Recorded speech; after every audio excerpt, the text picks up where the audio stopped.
GoPros. I'm sure 100 of you out there at least seeing this video would remember the million beautiful memories you've captured on a GoPro. Now, adding the GoPro, there's one more thing that's important, which we realized when we were using these. There were a lot of accidents, there were a lot of mishaps that we were capturing on these, which kept us safe. Let's make it simpler. The world is advanced, and that's where dash cams from the automotive world suddenly became important to all of us as well. The number of times where people around us are hurting us. Bikers, be it small bikes or be it big bikes, come on, we are moving targets for these people, and there's nothing better to keep ourselves safe than a live footage, loop recording, waterproof, and that's where Innovv comes into play.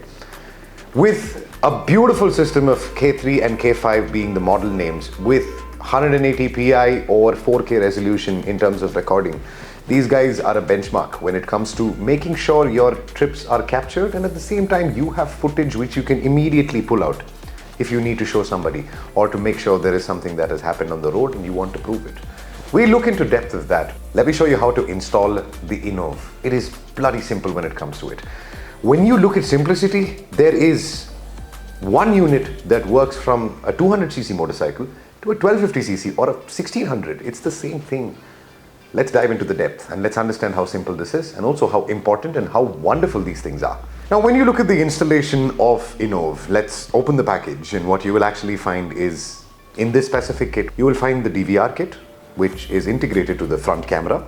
You have the rear camera, the adequate mounts required for this, all the cables that connect, and of course, an external mic accessory, which in some cases will also, well, a lot of people use this to take audio inputs.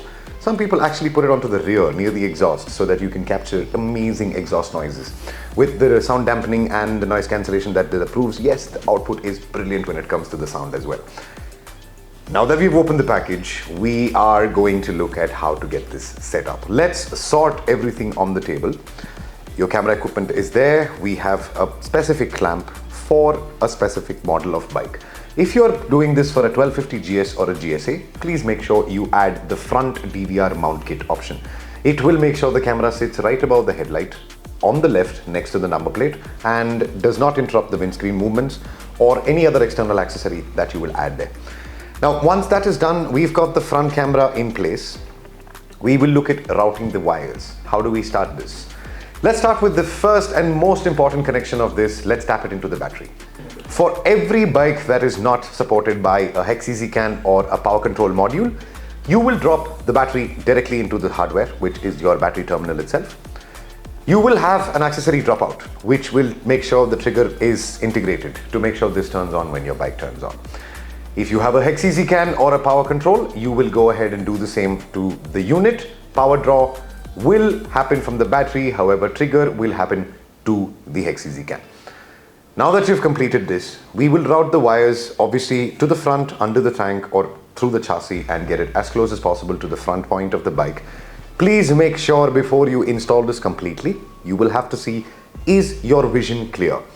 Is the place you're installing going to be interrupted if the handlebars turn, if you add an external set of lights later, or anything of that sort? Make sure this is not placed at a point where in future you may have an issue. Once that is done, make sure all the cables that you've connected are directly tied.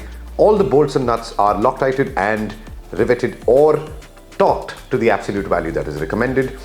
And last but not least, please make sure that the camera equipment is working before you finally lock everything in place. Zip tag the wires, make sure everything is clean.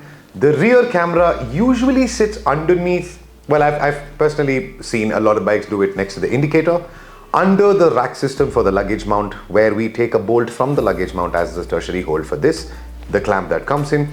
And the last option is of course on the rear seat cowl itself. We have a lot of super sport guys, they will stick it onto the seat cowl or underneath the mud flap. You know, any place. These are waterproof. The only thing is it shouldn't get splashed 24/7, so make sure water is not a problem, but water throwing at it and disturbing the vision is a problem. That's obvious. Once you have done that, pack everything in place, you have the magic control on the right or the left side, which will be your remote. This controls your camera activation, emergency recording, and picture mode, where you can click this and capture an image from a directly looped video as well. You have signals that show on this if the integration to the phone is complete, if the video is recording, and if the device is functioning. These three work perfect. That is your complete installation. Yes, you have seen it right here. Pick up yours now at BIKENBIKER.com. You can also come into our store. We will be more than happy to install this for you. Or if you're in Chennai or any other state, we have our centers out there, we have our partners out there, and we have a delivery team that makes sure it's anywhere in India as well. I'm Srijit, that was Innovv, and I'll see you in the next one.